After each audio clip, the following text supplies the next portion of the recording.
महिला को लगा कि समुद्र किनारे जाकर बच्चा पैदा करना सुरक्षित होगा, लेकिन पानी के नीचे की जलपरी को इसकी खबर मिल गई। छोटे माई को कुछ समझ आने से पहले ही सामने वाला तुरंत रोते हुए महिला के सामने आया और मौके पर ही नवजात शिशु को छीनने की कोशिश करने लगा। इस दृश्य से छोटे माई इतने डर गए कि उसकी नैं भी गीली हो गई। बच्चे की सुरक्षा के लिए उसने बिल्कुल भी हिम्मत नहीं की कि वो कोई कदम उठाए। विरोध देखते ही देखते सामने वाला धीरे धीरे बच्चे को लेकर चला गया। महिला को मजबूरी में अपने हाथ छोड़ने पड़े और समुद्री राक्षस को बच्चे को देखभाल के थैले में रखते हुए देखना पड़ा। अच्छी बात यह रही कि महत्वपूर्ण समय पर पति समय पर आ गया, परंतु तब तक बहुत देर हो चुकी थी। इस समय बच्चे को पकड़कर समुद्री राक्षस ने बिना देरी के छलांग लगाई।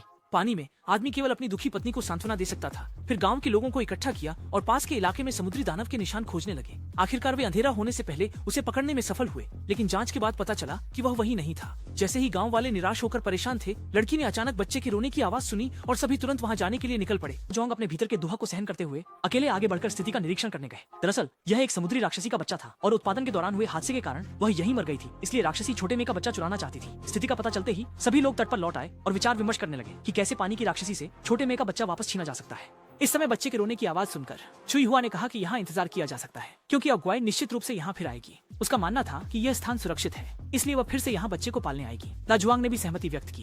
फिर रात होते ही सबने फिर से हथियार उठाए और स्थिति को देखने के लिए अंदर गए। जब दाजुआंग अंदर पहुंचा तो देखा कि सच में शुयाओ वहां थी और बच्चे को पालने की सोच रही थी। साथी ने तुरंत गोली चला दी और सफलतापूर्वक श्यूमी के बच्चे को सुरक्षित बचा लिया कर दिया। लेकिन बच्चा जलपरियों के पास बहुत लंबे समय तक रहा, जिससे उसके शरीर में परेशानी दिखने लगी। दोनों ने यह देखकर बहुत चिंता हुई और वे उसे पहले सुरक्षित घर में ले गए। फिर उसे उच्च तकनीकी बिस्तर पर रखा और जल्दी से इलाज शुरू किया। फंक्शन अच्छा हुआ कि सब कुछ बहुत देर नहीं हुआ। उच्च तकनीक के उपचार के बाद शिशु जल्दी ही रोने लगा और छोटे मई ने यह देखते हुए राहत की सांस ली। हालांकि समय के साथ शिशु के शरीर पर आश्चर्यजनक रूप से तराजू उगने लगे और आकाश से लंबे समय तक बर्फ गिरने लगी और तापमान भी लगातार गिरने लगा। यह परिस्थिति देखते हुए सभी ने फिर से पौराणिक बुद्धि के वृक्ष को सक्रिय किया और अंततः कारण का पता चला। दरअसल दुनिया का अंत निकट आ रहा था और लगातार बारिश और बर्फबारी मौसम पौधों की वृद्धि को रोक देगा और सभी के पास धीरे धीरे भोजन की कमी होने लगेगी। लेकिन जलपरी के रहने वाले समुद्री क्षेत्र पर बारिश और बर्फबारी का असर नहीं होगा। लोग केवल अस्थायी रूप से सुरक्षित क्षेत्र में रह सकते हैं, समुद्र तट के पास उगने वाले पौधों से आपूर्ति पर निर्भर रहकर। जैसे जैसे समय बीतता गया, लोग लगातार यह प्रयास कर रहे थे कि कैसे स्थिति को बहाल किया जाए। सौभाग्य से ज्ञानवर्धक वृक्ष की मदद से मौजूदा स्थिति को ठीक करना संभव था, यदि वे विशाल वृक्ष की शक्ति को पुनः प्राप्त कर सकें जिससे दुनिया बदल सके। ये देखते हुए लोग उच्च तकनीक का उपयोग करके अतीत में लौट गए ताकि उपचार बीज को खोजकर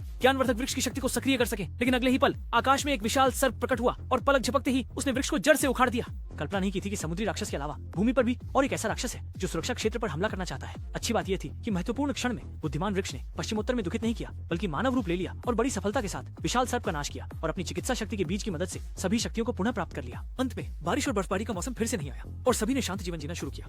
इसके साथ ही यह कहानी समाप्त होती है। यही सारी सामग्री है। आप